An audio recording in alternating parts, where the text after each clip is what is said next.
I have no mouth, but I must scream. I woke up the day after being released from the hospital to my wife saying, "You know, Daniel, pride really does come before a fall." Her voice was cold. I wasn't used to that. I picked May to marry because she was quiet and demure and followed orders. She was neither a drama queen nor one of those bitchy feminists, and she was really easy to scare back into line. She'd long since learned not to talk back to me. So what the hell was this? I opened my eyes, grunting in irritation through my bandages. I was sitting in my wheelchair. She must have been bringing me to the bathroom.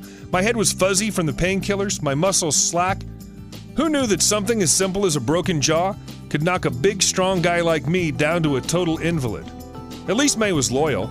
I half expected her to run after they airlifted me off the mountainside. It was her first good chance in 5 years.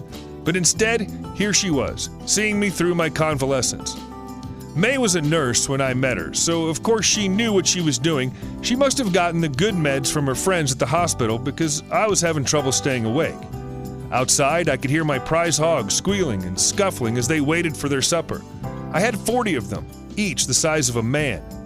They took up the pen nearest the kitchen so we could feed them on leftovers, scraps, whatever we didn't want anymore. They could eat anything, even their own dead, bones and all. I cut my eyes over in the direction of their pen and grunted at her. She smiled sweetly. I know, I've left the hogs hungry. They'll get their supper in just a minute. I've just got to bring it out to them. I managed to nod, congratulating myself on having her well trained. Waking up after my ski accident was one of the most disorienting things I ever experienced. It went like this. I smacked into a tree. The side of my face hit the trunk as I turned it away to save my nose. Everything went black. Then my eyes opened to take in a hospital ceiling. My face throbbed with pain from my upper lip down. The doc didn't have good news. The impact had shattered my jaw. My lips and tongue were mangled as well. My jaw was wired and bound shut, and what was left of my lips were sewn together. I wouldn't be able to eat solid food or speak for at least 6 weeks. The talking part was mostly because of my soft tissue injuries. All I could do was grunt. I had a feeding tube up my nose.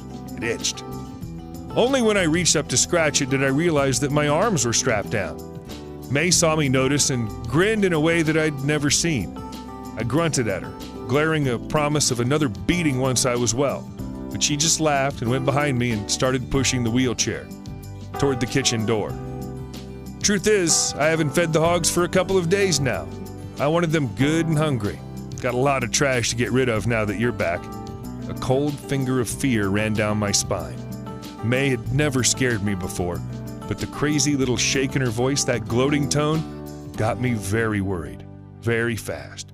5 years of hell, Danny. She got the door open and pushed me outside. I showed my friends the scars while you were out. You know, I thought about running, but this is better, especially once the will's out of probate. I put everything I had into struggling, but I couldn't even tip over the wheelchair. What meds had she given me? My friends pulled some strings for me, she crooned as she wheeled me towards the pig pen. To the rest of the world, you died last night. Complications. Oh God, I thought as I tugged weakly at my restraints, she's gone crazy. Nobody will miss you, she told me. The helper and I do all the work anyway. She walked around to the open gate to the pig pen. Guess I'll be cleaning up the pig pen by myself tomorrow, though, if there's anything left. As she wheeled me in and the hogs looked up with hungry eyes, I tried my best to scream for help. All that came from my throat were muffled whimpers, even when she unstrapped me and dumped me into the mud.